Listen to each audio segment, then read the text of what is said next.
जय माता दी। आप सभी का अमृत अंश में फिर से एक बार स्वागत है।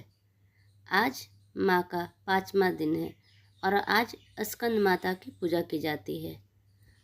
आइए आज मैं स्कंद माता की कथा सुनाती हूँ।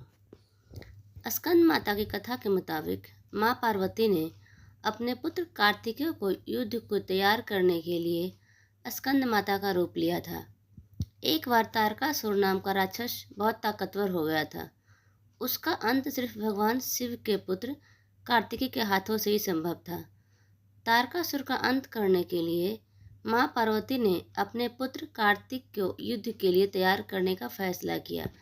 इसके लिए माँ पार्वती ने स्कंद माता का रूप लिया। स्कंद माता से युद्ध का प्रशिक्षण लेने के बाद कार्तिकेय ने तारकासुर का अंत किया। स्कंद माता महादेवी के नव दुर्गा रूपों में से पंचमी है। स्कंद माता को विद्या वाहिनी दुर्गा भी कहा जाता है। माँ स्कंद माता को श्वेत रंग बहुत पसंद है। स्कंद माता को केले से बनी चीज़ें बहुत पसंद है।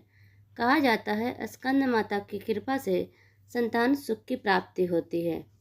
स्कंद माता की कृपा से मूढ़ भी ज्ञानी हो जाता है। माँ दुर्गा के 5वें स्वरूप को स्कंद माता के नाम से जाना जाता है। ये भगवान स्कंद कुमार कार्तिकेय के नाम से भी जाने जाते हैं। ये प्रसिद्ध देवासुर संग्राम के देवताओं के सेनापति बने थे। पुराणों में इन्हें कुमार और शक्तिधर कहकर इनकी महिमा का वर्णन किया गया है।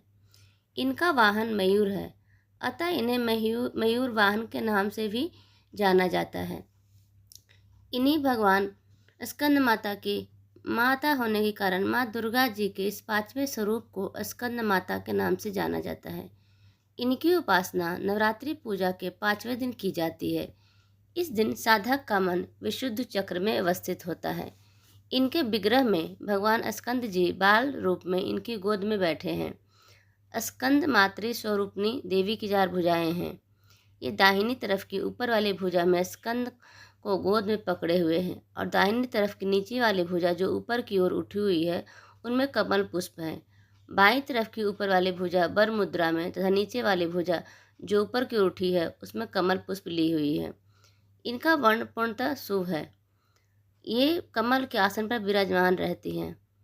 इसी कारण से इन्हें पद्मासन देवी भी कहा जाता है। सिंह भी इनका वाहन है। नवरात्र पूजन के 5वें दिन के शास्त्रों में पुष्कर महत्व बताया गया है।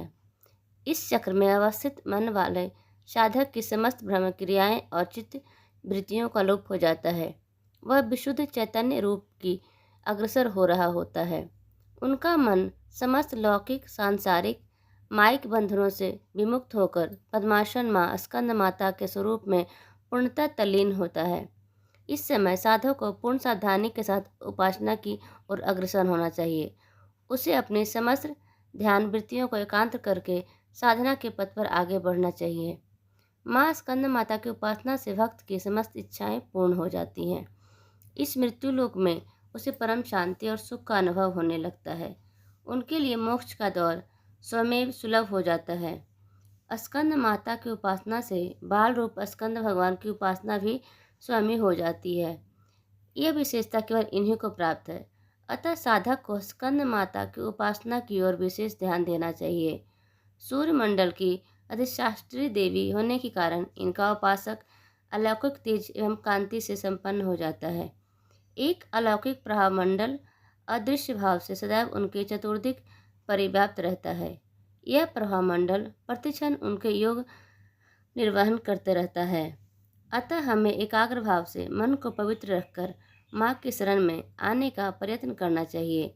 इस घोर भवसागर में दुखों से मुक्ति पाकर मोक्ष का मार्ग सुलभ बनाने का इससे उत्तम उपाय कुछ नहीं है।